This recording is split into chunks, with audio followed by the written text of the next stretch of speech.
வணக்கம். இன்றைக்கி நம்ம வீடியோவில் என்ன பார்க்க போகிறோம்னா, வீட்டில் இருக்கிற சிங்கிள் பேஸ் சப்மர்சபிள் மோட்டருடைய ஸ்டார்ட்டரு நம்ம ஆன் பண்ணும்போது சில நேரங்களில் குர்ருன்னு சவுண்டு வரும். அது ரொம்ப பயங்கரமாக வரும் சில நேரத்தில்.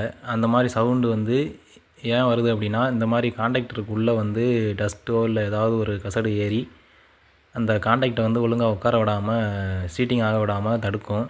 அப்படி தடுக்கும்போது வர்ற ஹம்மிங் சவுண்டு தான் அது. அதை எப்படி சரி பண்ணுறது, காண்டாக்டரை எப்படி க்ளீன் பண்ணி போடுறது அப்படிங்கிறத பற்றி அந்த வீடியோவில் பார்க்க போகிறோம். வாங்க பார்க்கலாம். காண்டாக்டர் பார்ட்ஸு ஒவ்வொரு பார்ட்ஸாக தனித்தனியாக எல்லாத்தையுமே கலட்டணும். இதுதான் மூவிங் காண்டாக்டு.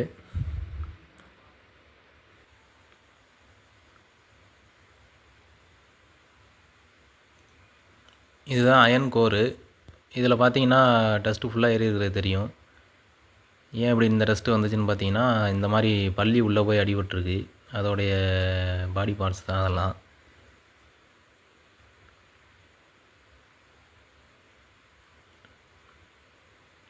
இது உள்ளே இருக்கிறது மூவிங் காண்டாக்டுக்குள்ளே அயன் கோரு. நம்ம ஃபஸ்ட்டு எடுத்தது ஃபிக்ஸ்டு காண்டாக்டுக்குள்ளே ஃபிக்ஸ்டு அயன் கோர். அது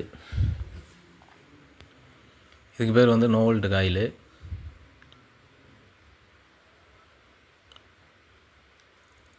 இந்த பொருளுக்கு பேர் எலக்ட்ரோ மேக்னெட்டிக் காண்டாக்டரு.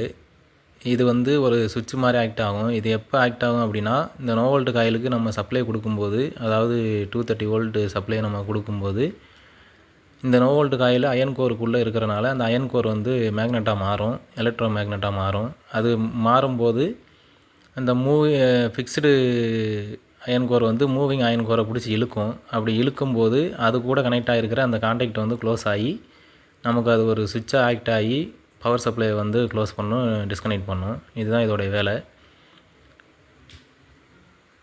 அது ஒழுங்காக க்ளோஸ் ஆகாத பட்சத்தில் இந்த மாதிரி சவுண்டு வரும். இந்த மூவிங் காண்டாக்டு, ஃபிக்ஸ்டு காண்டாக்ட்லாம் அடியாகிறதுக்கு வாய்ப்பு இருக்குது. அது நம்ம சவுண்டு வருது அப்படின்னா கண்டிப்பாக நீங்கள் அதை கலட்டி க்ளீன் பண்ணி அந்த சவுண்டை ரெடியூஸ் பண்ணணும். இந்த ஃபிக்ஸ்டு காண்டாக்ட்டும் மூவிங் காண்டாக்ட்டும் ஒரு வேளை டேமேஜ் ஆயிடுச்சு அப்படின்னா நீங்கள் காண்டாக்டரை மாற்றுறது நல்லது. அதுதான் மோட்டருக்கு நல்லது.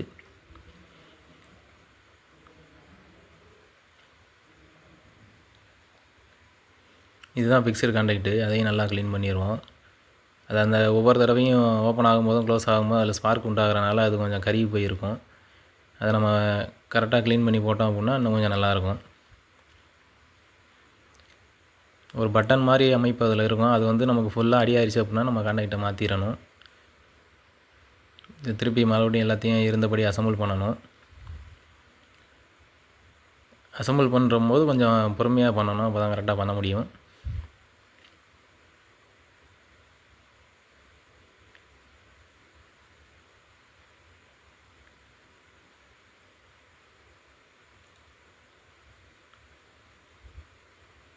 மூவிங் காண்டாக்டுக்குள்ளே கோரை நம்ம உள்ளே வச்சுட்டு அதுக்கு மேலே இந்த ஸ்ப்ரிங்கு ரெண்டையும் அசம்பிள் பண்ணணும்.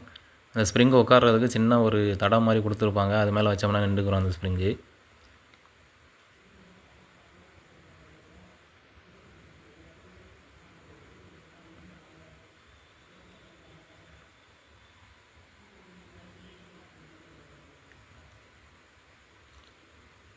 இப்போ அந்த ஸ்ப்ரிங்கு மேலே நோ வோல்ட் காயில் உட்கார வைக்கணும்.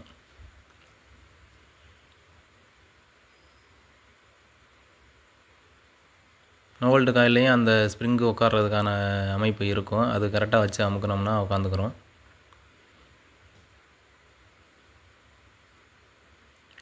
திருப்பி கையை எடுத்தோம்னா அந்த ஸ்ப்ரிங்கு தள்ளி நோ வோல்ட் காயில் வெளியே வந்துடும். அதனால் கரெக்டாக நகர விடாமல் பிடிச்சிக்கிட்டு அதுக்கு மேலே அந்த அயன் கோரை வைக்கணும்.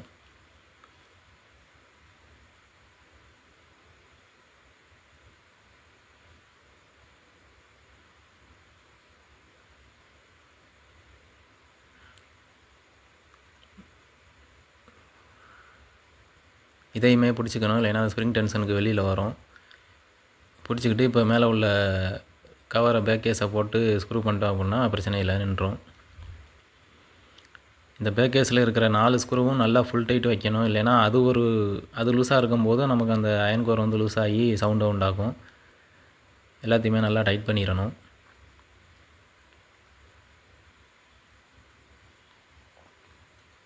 பண்ணிவிட்டு இந்த மாதிரி ப்ரெஸ் பண்ணி பார்த்தோம் அப்படின்னா ஃப்ரீயாக உள்ளே போயிட்டு வெளியில் வரும். ஒழுங்காக லாக் ஆகலைன்னா அந்த மாதிரி நடக்காது. அதுக்கப்புறம் இப்போ மூவிங் கான்டாக்டை வந்து உள்ளே வச்சுட்டு அதுக்குள்ளே ஸ்ப்ரிங்கு செட்டப்பை வந்து வைக்கணும். இதுதான் ரொம்ப பொறுமையாக பண்ணணும். ஆனால் இது ரொம்ப ஈஸியான மெத்தட் தான் இந்த கான்டாக்டரு. இது வந்து பிராண்டட்லாம் கிடையாது, நார்மல் லோக்கலில் கிடைக்கிற கான்டாக்டர் தான் இது. இது கலட்டுறதுக்கும் அசம்பிள் பண்ணுறதுக்கும் ஈஸியாக தான் இருக்கும்.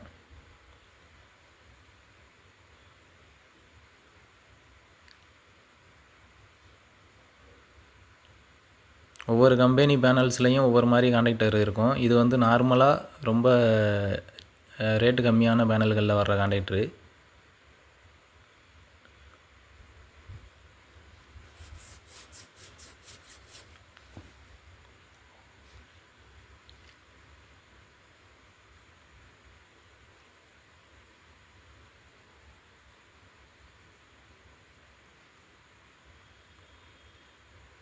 அசம்பிள் பண்ணிவிட்டு மேலே உள்ள கவரை போட்டு எல்லா ஸ்க்ரூவையுமே கரெக்டாக டைட் வச்சிடலாம்.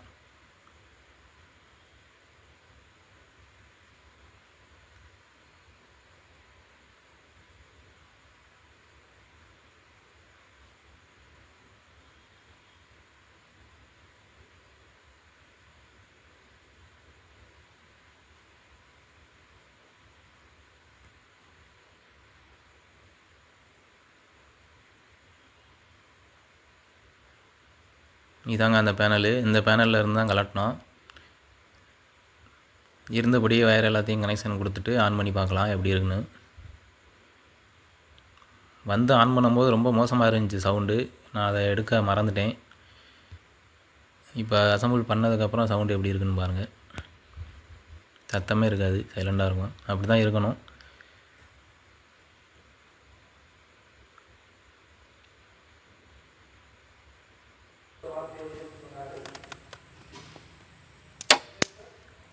வெடிக்குது.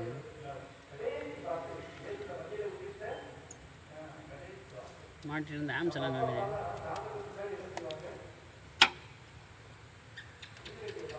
ஓகே, அப்போ இந்த நடுவில் அமைக்கிறேன். இதே காமி பாக்ஸை ஒழுங்காக நடக்க மூடுவே. மூட முடியலையே. சும்மா அப்படியே அப்படியே வை, அப்படியே வை, அப்படியே அப்படியே வை. பேனல் போட்டு காமிக்கணும். ரொம்ப மோசமான பேனல். இது 2 போட்டு விடும்.